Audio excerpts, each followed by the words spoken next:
altruism is a very special form of pro-social behavior. It has the same core attributes, namely it's an act that you perform to benefit someone else.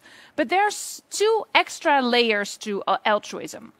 First of all, it's very important that you have no intention to gain anything for yourself. So you do not have an intention to gain any profit for any positive outcome for yourself. Its solely purpose is to help others. So that's one special addition to altruism. And the second one is that you will perform this behavior even if it has costs for you. So even if it's not only not bringing you anything, but it may even involve some costs for you.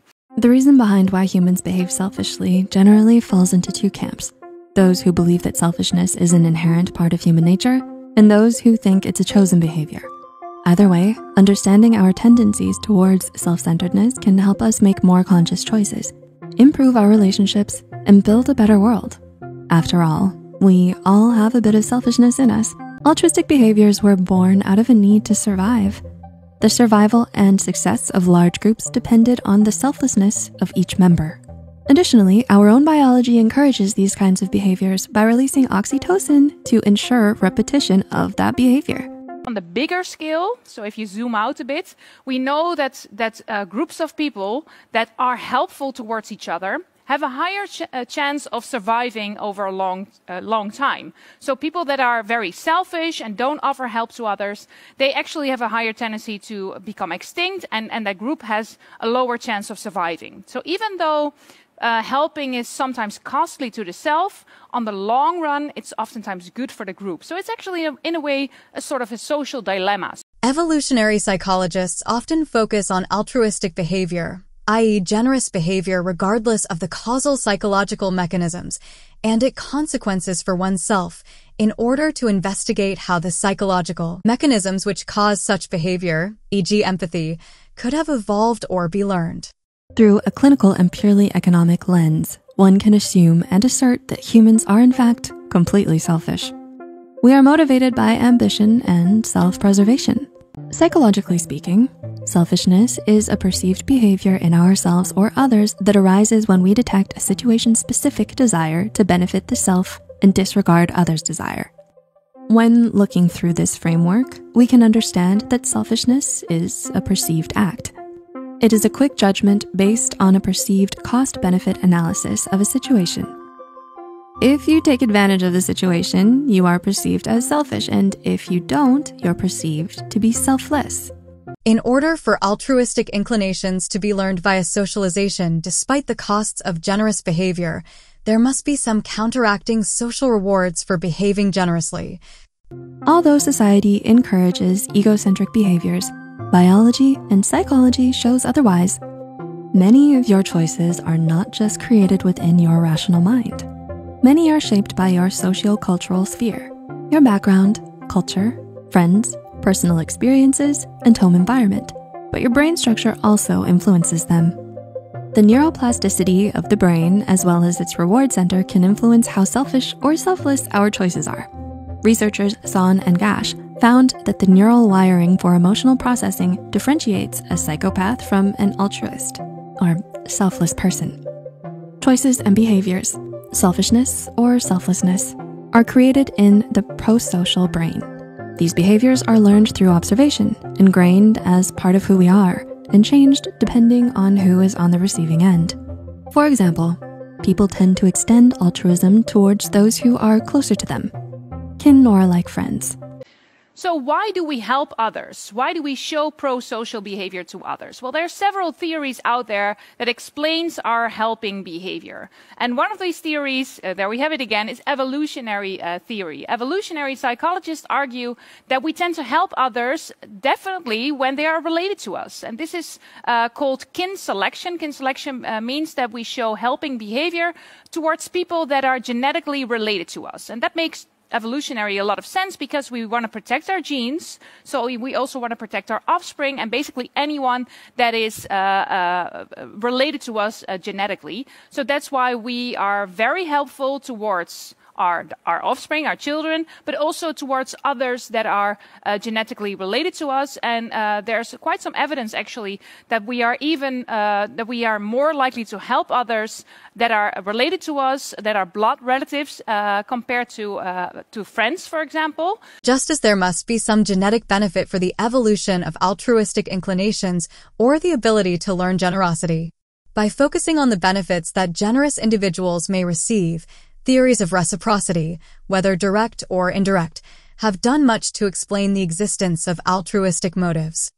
And one of these explanations, also offered by evolutionary psychologists, is that we help others because we would like to receive help in return. So based on the reciprocity norm. And we already discussed this, that when we show certain behavior towards others, we expect that same behavior in return. And we also oftentimes get that. So let's imagine that a friend of yours asks you, so I'm moving house, can you please help me move some boxes and move some furniture?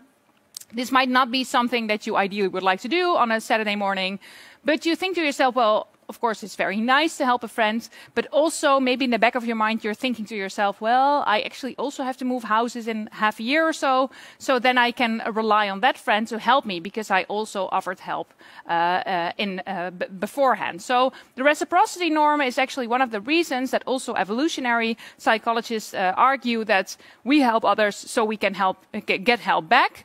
This is good for us. This is good for our well-being, and it can also mean that once we offer help to people, that they can offer help to us in times of great need, and maybe even when our survival depends on it. The norm of reciprocity is a fundamental social rule that shapes our interactions and relationships.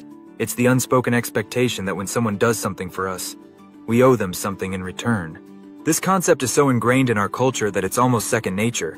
But have you ever stopped to think about how it really works? Many people struggle to find the perfect balance between giving and receiving in social situations. Some of us are natural givers, always looking for ways to help others, while others are more reserved, only giving when it's absolutely necessary. But what happens when we give too much without getting anything in return? We start to feel resentful, taken advantage of, and even angry. On the other hand, when we receive without giving back, we can feel guilty, ashamed, or even indebted. This balance is tricky to maintain, and it's easy to get caught up in the fear of being taken advantage of. We might start to question people's motives, wondering if they're only being kind to us because they want something in return. This fear can lead us to put up walls, protecting ourselves from potential exploitation. But in doing so, we might also shut out the possibility of genuine connections and meaningful relationships. As we navigate these complex social dynamics, it's essential to recognize that the norm of reciprocity is a two-way street. We need to be aware of our own giving and receiving patterns, making sure we're not overdoing it in either direction. By being mindful of this balance, we can build stronger, more authentic relationships based on mutual respect and trust. However, there are many instances of human generosity that cannot be easily explained by reciprocity alone because they involve beneficence that is targeted specifically towards individuals who are unlikely to reciprocate. Problematic for direct reciprocity, or towards groups when non-altruists cannot be excluded from benefiting. Problematic for both types of reciprocity, and people do seem to have motives for generalized altruism. Even though it might seem that people are horrible and cruel, we know that's not the case all the time. If we take a look at some of the nice things that people have done for others, we'll come to a quick realisation that most human interactions are rather positive. So why are people nice? Maybe because we feel the need to be nice. Seeing images of starving children when we're at home eating dinner makes us feel guilty and anxious. In order to get rid of that guilt and anxiety, we donate money to the charity that helps to feed the starving children. Helping people in need makes us feel good when we think about the amount of joy that our help brings to those in need. We know that sometimes people even risk their own lives to save others. The Underground Railroad was a network of secret tunnels in the United States used to smuggle slaves out of southern states of America during the 19th century. Levi Coffin, a wealthy businessman, was an active leader in the Underground Railroad. He risked his life and helped thousands of slaves to escape to freedom. Oskar Schindler risked his life to save the lives of over 1,000 Jewish people in Germany during World War II. What makes these people different from the rest of us? Samuel Oliner and Pearl Oliner were interested to answer this question. They looked at the history of people who would risk their lives to save Jews during World War II and examined the characteristics that made them different from other Germans who did not risk their lives to help the Jews during the Holocaust. They found that really there wasn't much difference between those who helped and those who didn't. It wasn't politics.